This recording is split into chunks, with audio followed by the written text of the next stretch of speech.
미국 유학 중에 아이오와의 백인교회에서 목회를 했습니다. 하루는 주일 아침에 일어났더니 눈이 내리고 있었습니다. 폭설은 아니었습니다. 길에 눈이 좀 쌓여서 걷기 불편할 정도인데 교회에서 연락이 왔습니다. 예배가 취소된다는 거예요. 그래서 주일 아침 교회가 예배를 취소한다는 걸 듣고 깜짝 놀랐습니다. 아무리 그래도 예배는 드려야지 말이 되나. 그런데 미국 교회에서는 이미 익숙한 현상이었습니다. 한국 사람들은 눈길을 헤치고 가서 예배를 들어야 맞을 것 같은데 거기서는 아니더라고요. 교회에 연루하신 분들이 많아서 눈이 내리면 다칠 위험이 높기 때문에 그래서 취소한다고 얘기를 들었습니다. 그날 소파에 앉아서 이래도 되나 싶었습니다. 나라도 혼자 가서 성전에서 예배를 드려야 할 것 같은 조바심도 생겼습니다. 근데 시간이 지나니까 이제 이 정도 눈이 내리면 오늘 교회 예배는 취소해야겠구나, 그런 생각을 하게 되더라고요. 벌써 4주째 온라인 예배를 드리고 있습니다. 혹시 이래도 되나 싶어서 마음이 불편하신 분들이 있을지 모르겠습니다. 그러나 오늘 성서 본문에 나오는 다윗의 경우처럼 하나님은 중심을 보시는 분입니다. 함께 모이면 모여있는 곳에서 드리는 예배를, 흩어져 있으면 흩어져서 드리는 예배를 하나님께서는 기쁘게 받아주실 겁니다. 우리 학교 한 교수님께서 사회적 거리두기라는 말 대신에 잠시 서로 떨어져 있기라는 표현으로 바꾸면 좋겠다, 이렇게 제안을 하셨습니다. 그래서 좋은 제안이라고 생각합니다. 잠시 서로 떨어져 있기. 잠시 서로 떨어져 있으면서 각자의 신앙을 깊이 돌아보고 함께 모이는 것이 얼마나 소중하고 기쁜 일인지를 되새기는 시간으로 삼으면 좋겠습니다. 단테는 신곡 중 지옥편인 임페로노에서 첫 삼행을 이렇게 시작합니다.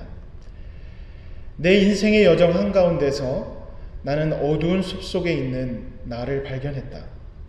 그곳은 바른 길이 숨겨진 장소다. 그래서 단테는 어두운 숲속에 던져집니다. 아직 지옥을 경험하기 전입니다.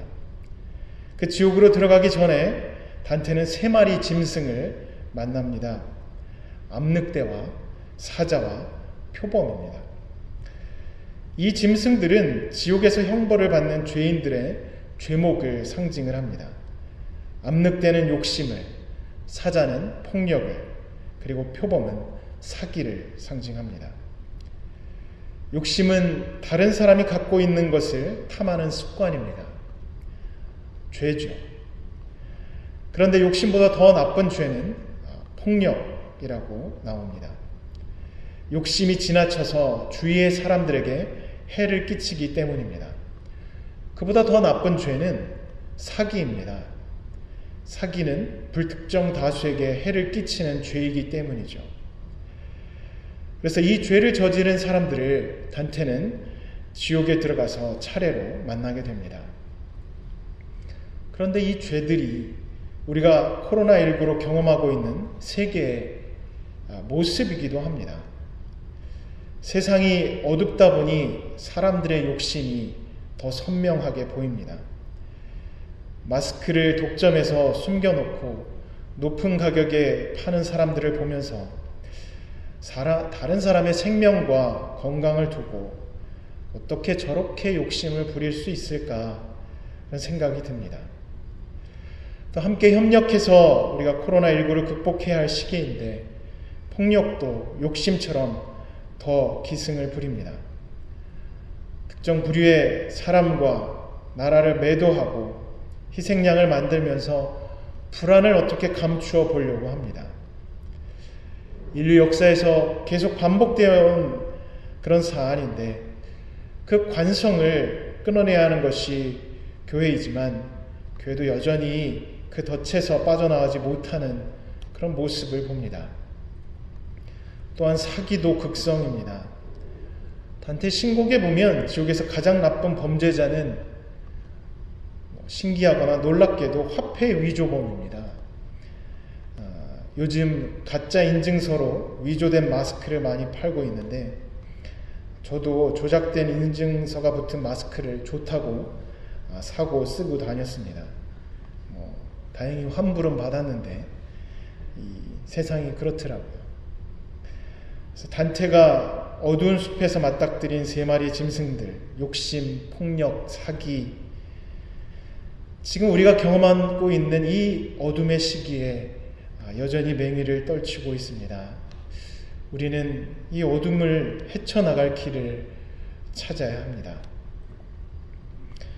오늘 우리가 읽은 성서들은 각각 다르게 어둠에 있는 사람들을 얘기합니다.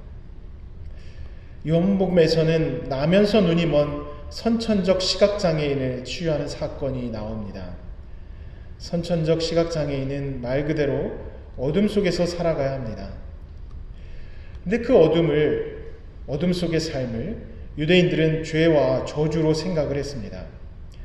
그래서 유대인 부모들은 문제가 있는 아이가 있을 경우 장로들에게 이렇게 고백을 해야 했다고 합니다.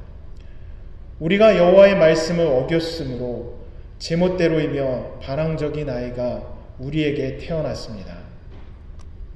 참 마음 아픈 고백이죠. 당시에는 부모의 죄 때문에 문제가 있는 아이가 태어났다고 그렇게 받아들였습니다. 그러나 예수께서는 그렇게 말씀하시지 않았습니다. 시각장애는 이 사람의 죄도 아니고 부모의 죄도 아니며 단지 하나님께서 하시는 일들을 드러내시려는 것이라고 말씀하십니다. 어둠과 고통은 죄의 결과가 아니라 하나님의 능력을 보여주시려는 것임을 강조하고 있습니다. 그래서 예수께서는 땅에 침을 뱉어서 진흙을 개고 눈에 바르며 실로암 못으로 가서 씻으라고 시각장애인에게 요청하셨고 그는 씻고 눈이 밝아져서 시력을 회복했습니다. 진흙을 개어서 눈에 바르는 행동을 두고 교부인 이레니우스는 이렇게 설명을 했습니다. 예수께서는 창조자, 곧 말씀께서 태 속에 만들 때 빠뜨린 것을 사람들 앞에서 보충하심으로 하나님의 사역이 그 안에서 드러나게 되었습니다. 그래서 진흙을 개어서 눈에 바른 것은 흙으로 인간을 만드실 때 하나님께서 하셔야 했던 일을 예수께서 완성하셨다는 뜻입니다. 다시 말해 예수께서 하신 일은 곧 하나님의 사역이라는 말입니다. 그런데 이 사건이 안식일에 일어났기 때문에 바리새인들은 그것을 트집 잡아서 예수 그리스도와 그를 따르는 이들을 공격합니다. 유다 규정에 따르면 안식일에는 반죽하는 일이 금지되었다고 합니다. 그래서 바리새인들이 볼 때 예수께서는 침과 흙으로 반죽을 했기 때문에 이 규정을 어긴 게 되는 거죠. 안식일을 범하는 자는 하나님께 반항하도록 부추기는 자이며 사형이 마땅한 자이다. 이렇게 규정을 했고 바리새인들과 유대인들은 안식일을 범했다는 이유로 예수 그리스도를 죄인으로 규정을 합니다. 근데 오늘 본문에서 핵심은 날 때부터 볼 수 없었던 어둠 가운데 있었던 시각장애인이 지금은 치유되어 볼 수 있게 되었다는 사실입니다. 역사에 없었던 일이죠. 그런데 바리새인들의 논의 중심에는 이 놀라운 치유가 정확하게 드러나지 않습니다. 시각장애인의 치유는 뒷전이고 공격의 직접 원인 제공 그리고 표적으로 등장을 합니다. 시력을 상실한 사람에게 시력을 회복시키는 일이 충분히 기적적인 일이죠. 그런데 시력을 가져본 적이 없던 사람에게 시력을 주는 일은 이전에 들어보지 못한 일입니다. 그래서 유사일에 없었던 이 치유는 하나님께서 전례 없는 방식으로 예수와 함께 하신다는 것을 보여줍니다. 그러나 바리새인은 이 놀라운 치유의 사건보다 안식일을 준수하는 것이 더 중요하고 위협받아서는 안 될 신앙의 보루로 그렇게 여겼습니다. 그래서 바리새인들은 그가 시각장애였다는 것과 예수께서 치유하셨다는 것을 거짓으로 몰아세우려고 합니다. 거짓 자백을 강요까지 하죠. 그러나 치유받은 시각장애인은 그들의 협박과 위협을 무시하고 자신이 치유받은 사건을 숨길 수 없다고 강변합니다. 그러자 바리새인들은 시각장애인에게 욕하고 경멸하며 죄인이 감히 가르치려 드느냐 하면서 내쫓습니다. 바리새인이 죄인으로 규정한 시각장애인을 예수께서는 치유하셨습니다. 그러나 바리새인들은 그 사람, 그 이적, 그리고 하나님이 일으키시는 역사의 매개자이신 예수를 거절합니다. 그들은 시각장애를 갖지 않았기 때문에 그 치유의 사실을 눈으로 직접 볼 수 있었습니다. 치유를 통해 드러난 예수 그리스도와 그 안에 있는 계시의 현존을 그들은 직접 볼 수 있었습니다. 그러나 그들은 보기를 원하지 않았고 그렇게 함으로써 그 빛을 거부하고 죄 속에 스스로를 가두며 어둠 속으로 더 깊이 들어갑니다. 그래서 일견 어둠에 있는 사람은 시각장애인으로 등장하지만 실제적으로 어둠에 빠진 사람들은 바리새인들이었습니다. 그런데 그들이 스스로 어둠에 빠진 것은 두려움 때문입니다. 자신들이 철저하게 지켜온 종교적 틀이 무너지는 것을 참아낼 수 없었기 때문입니다. 그 두려움은 그들을 스스로 가두고 옥죄는 견고한 사슬이 되었고 생명의 이적을 받아들일 수 없었고 새로운 생명을 찾은 사람을 죄인으로 규정하고 배척하고 배제시켜 버렸습니다. 지금 우리도 두려움 때문에 어둠 속에 살고 있습니다. 코로나19가 몰고 온 두려움의 기저에는 생존의 불안이 있습니다. 건강하게 살아갈 환경은 하나님의 축복이고 우리가 이 땅에서 서로를 위해 지켜가야 할 중요한 공공재이기도 합니다. 그러나 두려움 때문에 우리가 누군가를 희생양으로 만들고 우리의 분노를 쏟아붓고 사회에서 배제시키려 한다면 빛으로 오신 예수 그리스도를 우리가 다시 어둠으로 덮는 일이 될 것입니다. 그런데 안타깝게도 기독교 역사는 이 어둠이 있을 때마다 빛으로 어둠을 덮은 그러한 폭력을 반복해 왔습니다. 오늘 본문에서 하나님께서는 예수 그리스도를 통해서 그 지속되어 온 관성에 제동을 걸고 있습니다. 그리고 눈을 열어서 모두에게 제대로 보라고 요청을 하십니다. 치유된 시각장애인은 제대로 보고 있지만 바리새인들은 열린 눈으로도 못 보고 있습니다. 기독교 역사에서 영혼이 없는 동물로 간주되던 사람들이 있습니다. 영혼이 없다 보니 기독교인이 될 수도 없었죠. 사람인데 기독교인이 될 수 없다는 게 말이 되지 않지만 기독교 역사에서 지속되어 온 사각지대입니다. 아메리카를 식민지로 만들 때 원주민들은 영혼이 없는 동물로 취급을 받았습니다. 그래서 기독교인이었던 스페인 사람들은 원주민을 하나님이 창조하신 사람들로 여기지 않았죠. 다행히 라스 카사스라는 사제를 통해서 라틴 아메리카 원주민들로 이성을 가진 영혼을 가진 존재임을 인정받게 되었습니다. 그러나 그 전까지 그들은 동물이었고 노예였고 사람이 아니었습니다. 저는 우리 한국사에서 코로나19 이후로 걱정되는 사람들이 있습니다.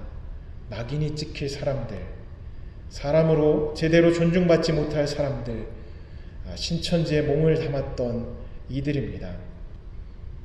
지금 통계로는 한 23만 명이 넘는다고 하는데 그들 중에 20대가 9만에서 10만 명, 30대를 포함하면 절반이 넘는다고 합니다. 기성교회들이 아쉬워하는 젊은 사람들이 그곳에 많이 몰려 있습니다. 그런데 신천지에 대한 뉴스 보도들을 보면 거의 인민재판 수준인 것 같습니다. 이성적 능력이 없는 사람들, 예전에 서구 정복자들이 아메리카 원주민들을 대하던 유사한 태도와 원술이 그대로 반복되고 있습니다.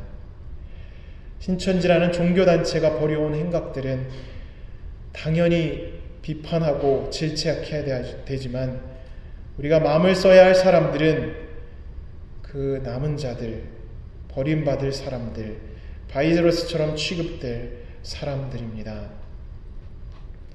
신천지라는 색안경 없이 그들을 바라보기는 쉽지 않습니다. 그러나 더 건강한 방향으로 나갈 비판보다는 악의적인 비난으로 고착화되고 있는 이 한국의 상황에서 만약 새로운 삶을 찾으려고 하는 그들이 있다면 안타깝게도 그들에게 기회가 주어질 가능성은 높지 않아 보입니다. 적어도 교회에서는 희생양 논리를 앞세워서 분노와 폭력의 악순환에 빠져서는 안 됩니다. 오히려 이 어둠에서 어떻게 빛으로 우리가 그들을 끌어낼 수 있는지를 함께 기도하면서 묵상해야 합니다. 중세시대 패스트가 1340년대부터 50년대 초까지 발생을 했었습니다. 희생자 수가 7,500만에서 2억 명까지 추정됩니다. 당시 인구의 30%에서 60%가 패스트로 사망을 했다는 거죠. 3명 중에 1명 혹은 옆에 있는 사람 한 사람은 죽었다는 얘기입니다. 그 고통과 불안을 가늠할 수 있겠습니까?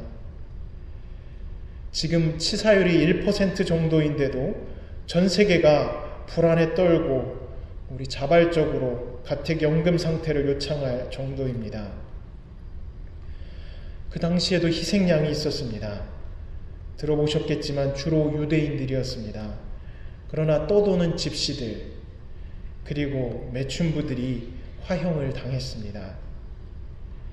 그래서 인류는 자신이 닥친 고통을 정화라는 프레임을 사용해서 희생양을 만들어 놓고 분풀이를 하며 해소를 하려고 했습니다. 그러나 그 방식은 하나님께서 예수 그리스도를 통해서 우리에게 알려주신 길은 아닙니다. 어둠과 두려움은 우리의 폭력을 정당화하는 그런 어둠이 아니라 하나님의 빛과 능력을 드러내는 계기가 되어야 합니다. 신천지에 빠지는 이유를, 특별히 청년들이 빠지는 이유를 한 전문가가 이렇게 설명을 했습니다. 한국 사회에서 청년들은 수동적인 삶의 태도를 유지해왔기 때문에 주변에서 이끌어주는 대로 하는 것에 거부감이 없다는 겁니다. 10대에 주로 어머니의 정보력에 의해 학원에 끌려다니고 아버지의 무관심에 의해서 집안에서 방치되어 온 청년들은 주체적인 삶보다는 주변에 휩쓸리기 쉽다는 거죠. 그리고 한국 사회는 성적순입니다. 이미 숫자로 각인된 성적이 삶을 결정한다는 패배감과 절망감이 이번 생은 글렀다라는 자조적인 탄식을 갖게 하고 14만 4천이라는 자의적인 숫자가 그렇게 이상하게 들리지 않는다는 겁니다. 워낙 숫자로 삶이 정렬되어 있기 때문이라는 거죠. 그리고 대박 기대 심리와 인생 역전 심리가 있기 때문에 어떤 것에 쉽게 빠져들어갈 수 있다는 겁니다. 이게 우리 한국 사회 청년의 현실이고 한국 사회 미래의 한 단면입니다. 이 어둠을 어떻게 해야 하겠습니까? 장애를 죄로 취급하며 배제시키던 바리새인들은 자신들의 죄를 감추고 본인들의 육체적이고 영적인 안위와 행복을 추구하며 하나님의 섭리 가능성을 거부했습니다. 그때처럼 이 어둠의 시대와 코로나19 팬데믹의 상황에서 희생양 만들기와 분노의 배출을 통해서 우리의 안전과 행복을 위해서 우리 죄에 눈을 감고 있는 것은 아닌지 깊이 돌아봐야 합니다. 어둠의 시기에 떠야 할 것은 우리 영의 눈입니다.